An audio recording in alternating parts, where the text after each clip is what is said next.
This is Hidden Killers with Tony Brueski.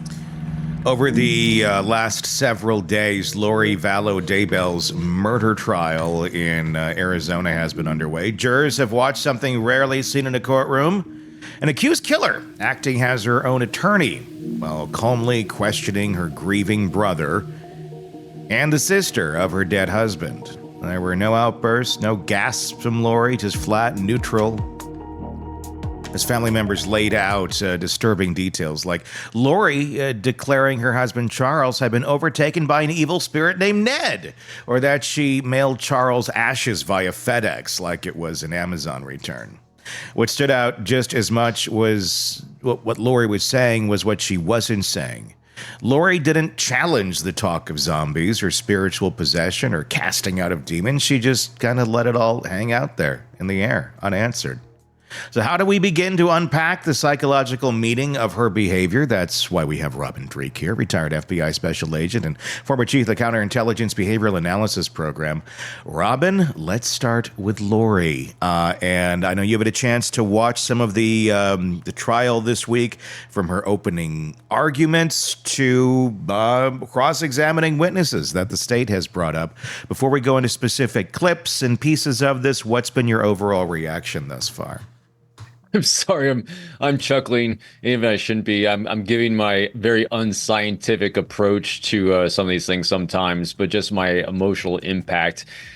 Watching this, it's like you keep trying to watch it because I need to watch it because we're supposed to watch it. We got to pay attention to it. We got to do professional commentary on it. But literally, Tony, to me, it's like watching a sitcom that's been running one season too long. It's like you got to keep watching it just so you know how it ends. Mm-hmm. But at the same time, like, I'm over it. The world is over her. I mean, you have your graphic in the background, Lori effing Daybell. Yeah, it's effing over. Just, I'm so sick of listening to her pontificate with her crazy. So that's my only impression so far is she's what we expected, really. So, she is. I mean, so far it's been an interesting week watching the opening arguments. I got to say this, and I'm not going to play back the opening arguments because I think we've already looked at them enough. But the bar was already low for her.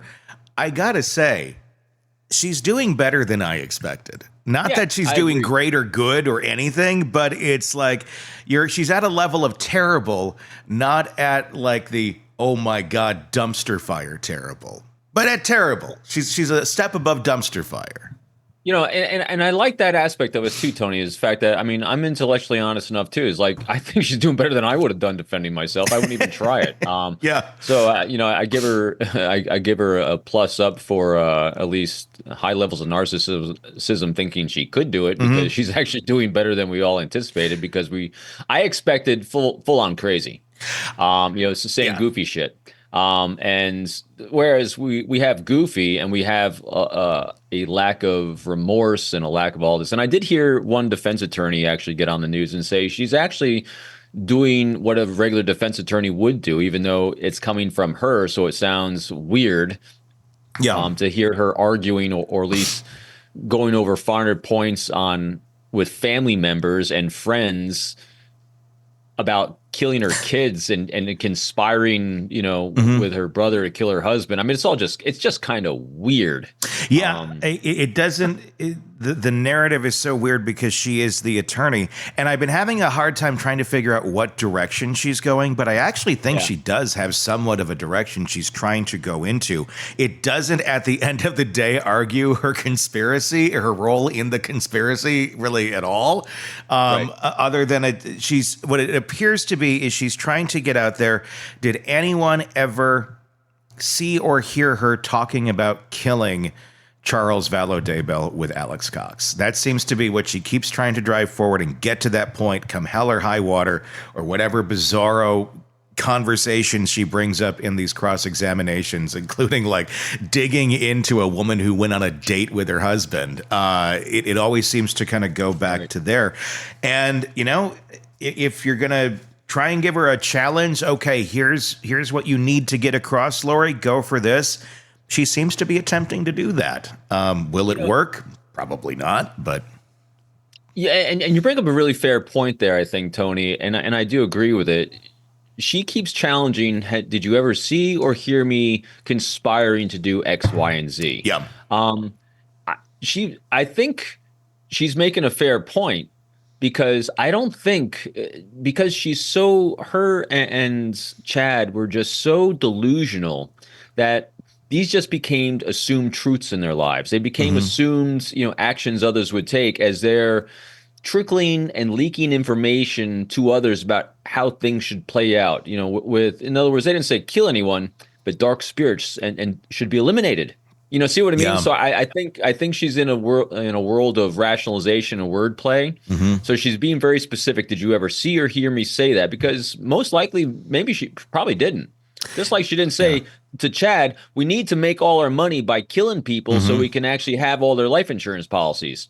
Probably never said that directly, but all the actions and data points led to that path and down that road why she got convicted. Yeah. But at the same time, I think she's making a fair point. It's if you describe it in a different way, but everybody knows what the code language is. I mean, it's the same act at the end of the day, but what's weird about it is it's mixed with religion. So it's not necessarily that people are, or she's, if you believe that she believes this stuff, that she's trying to speak in code, she believes the code.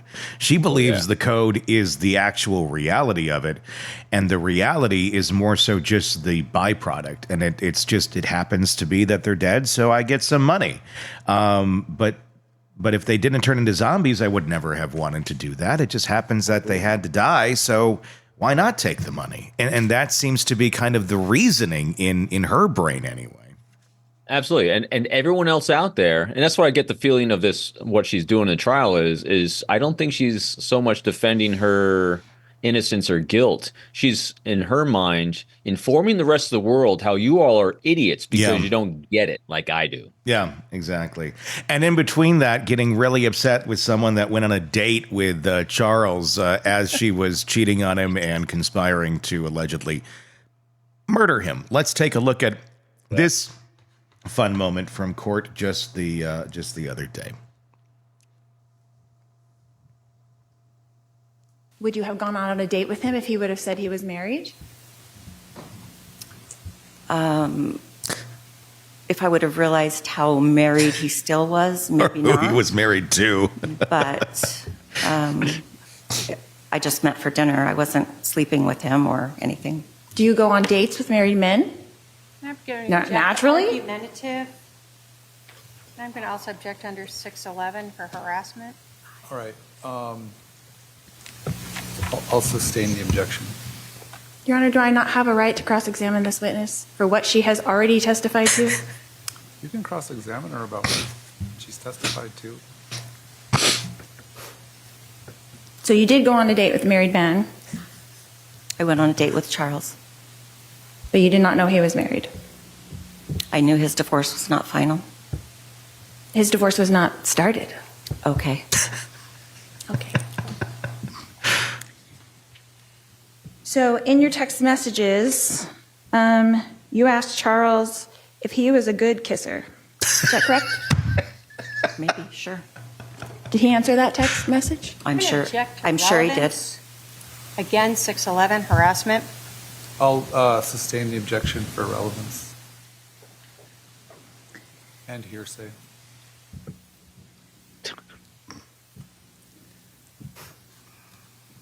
So are you trying to tell me and this jury that you went on one date with my husband and he told you all the details of our lives? I'm telling you the truth, and that's what I know. So you spent your whole date getting to know each other, talking about me. Don't flatter yourself. No, we did not spend the whole time talking about you. Best line ever. I love that line. That's going to be like at the end of the year, if we do like a clip show of like the top 10 moments in court, that's going to be in the top 10. Drop for this the mic year. on that one. Don't flatter yourself. And I'm not a defense attorney, so I don't understand. But I don't know where she's going. Like I said, my impression of this is that she's just talking for the sake of talking with past relationships that she feels that wronged her, so she's going to keep jabbing at them. I mean, what the hell? So was he a good kisser? Did you talk about me? I mean, it sounds like, someone on the high school playground, a middle school playground that just got pissed off. I mean, I just don't get it. It does. I mean, this witness, I don't know what to. I think she was talking for the sake of talking on this one. Yeah. That's where it's been confusing because there's been some witnesses. And I'm sorry to interrupt you, but get this too. She obviously prepared. Yes. Lori's prepared.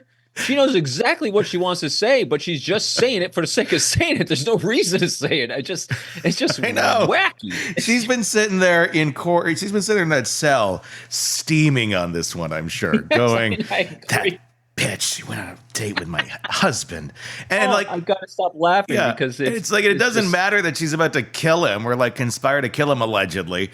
It's that he's a married man, and divorce wasn't even started. It's like, clearly, oh my God. It's a really bad sitcom. Well, not a daytime show, day show. It's like a daytime, it's like a daytime sitcom that never works. Yeah. It's a soap opera. Yeah. And the script was written so badly that they're able to get a time slot, but they're going to be canceled after 3 episodes. Well, wasn't there? I never watched soaps, but like I know my mom did, and the people in my life that have. Wasn't there one like in the 90s that like was like Young and the Restless or something? There was a possessed person in one of these. Oh, really? There was. It was like part of the plot line. Like every once in a while, like remember like a sick day from school, you're just kind of going through the channels and you're like, ooh, they're on the possessed like scene or something. I was just dying that The Price is Right would pop up as I was flipping those channels. 10 a.m. 10 a.m. is when that came on. I'd watch that one religiously. And you see how uninteresting Lori is? Look how we're digressing. I know. Exactly. Let's watch one more where more tension peaks in the courtroom with this witness in the trial. That's how you met my brother, Adam? Correct. Do you know what perjury is? Absolutely. I object, Your Honor, to Question. argumentative harassment. Argumentative.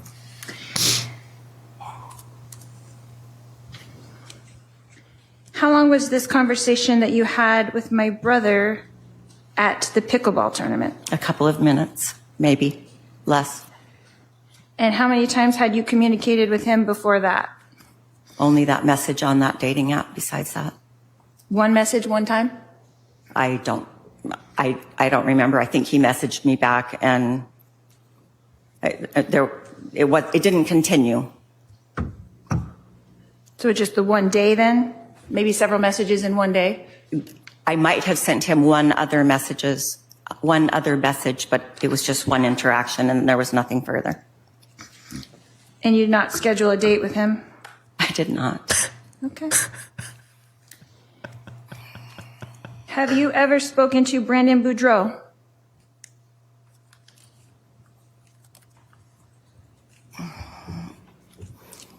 Yes. Okay, when?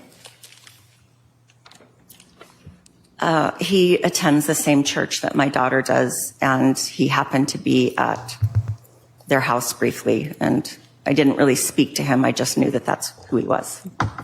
And how did you know who he was? Because my daughter told me. And who did she say he was? Brandon Boudreau. In relation to me? She knows the story, and I know the story, so she just had to tell me that his name was Brandon Boudreau. That he was married to my niece? Is that the information that you had? I know that he was married to your niece, yes. Okay. Just the association is all I was asking.